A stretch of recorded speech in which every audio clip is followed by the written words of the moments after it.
June 4న రాబోయే ఫలితాల్లో BRS కాంగ్రెస్కు చెంపపెట్టు తప్పదన్నారు బీజేపీ జాతీయ ప్రధాన కార్యదర్శి బండి సంజయ్.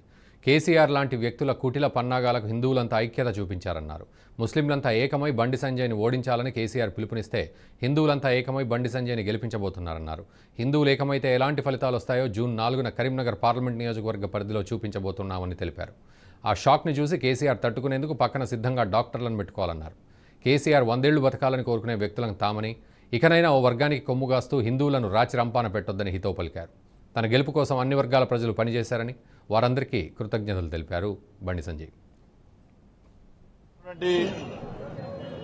ప్రజలందరూ కూడా కష్టపడి దాదాపు 3 నెలల పాటు నేను ప్రజాహితయాత్ర చేసిన ఎండాకాలంలో కూడా ప్రజాహితయాత్రతో పాటు ఎన్నికల ప్రచారంలో పోలింగ్ బూత్ స్థాయిలో ప్రజలను కలిసి ఒక్కొక్క ఇంటికి 4 సార్లు వెళ్లి ఓటును రిక్వెస్ట్ చేసినటువంటి భారతీయ జనతా పార్టీ కార్యకర్తలకు, నాయకులకు, కొంతమంది ఇతర ప్రాంతాల నుంచి కూడా వచ్చి ఇలా పనిచేశారు.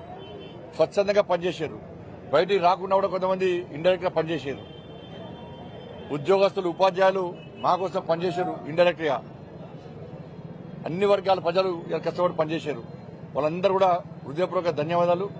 ఎందుకంటే బీఆర్ఎస్ పార్టీ కేసీఆర్ వచ్చి కరీంనగర్కి వచ్చి తుర్కోలందరినీ ఒకటి కావాలి, బండి సంజయ్ని ఓడగొట్టాలని చెప్పి కేసీఆర్ పిలుపునిచ్చిండో, ఇలా హిందువులందరూ ఒక్కడైతే ఏ విధంగా ఫలితాలు వస్తాయో దాన్ని 4వ తారీఖు నాడు కరీంనగర్ పార్లమెంటు నియోజకవర్గంలోని హిందూ సమాజం చూపెట్టబోతుంది. ఆ షాక్ తిని కేసీఆర్ తట్టుకుంటాడా జాగ్రత్తగా ఉండాలి. ఇటుపక్క అటుపక్క డాక్టర్లను పెట్టుకో. ఎందుకంటే నువ్వు 100 సంవత్సరాలు బతకాలని కోరుకునేటువంటి వ్యక్తులు మేము. కొంచెం 4th నాడు చాలా జాగ్రత్తగా ఉండు. ఎందుకంటే కరీంనగర్ నియోజకవర్గ ప్రజలు షాక్ ఇవ్వబోతున్నారు, ట్రీట్మెంట్ చేయబోతున్నారు. ఇంకోసారి ఒక వర్గానికి కొమ్ముగాయకు, హిందువులను ఎప్పుడు రాచి రంపాన పెట్టకు, హిందువుల మనోభావాలు దెబ్బతీయకు, ఒక వర్గానికి జోకే ప్రయత్నం చేయకు. నువ్వు రాష్ట్రంలో తెలియని నిశ్శబ్ద విప్లవం ఆవిష్కృతం కానుందన్నారు ఈటెల. బీజేపీకి తెలంగాణలో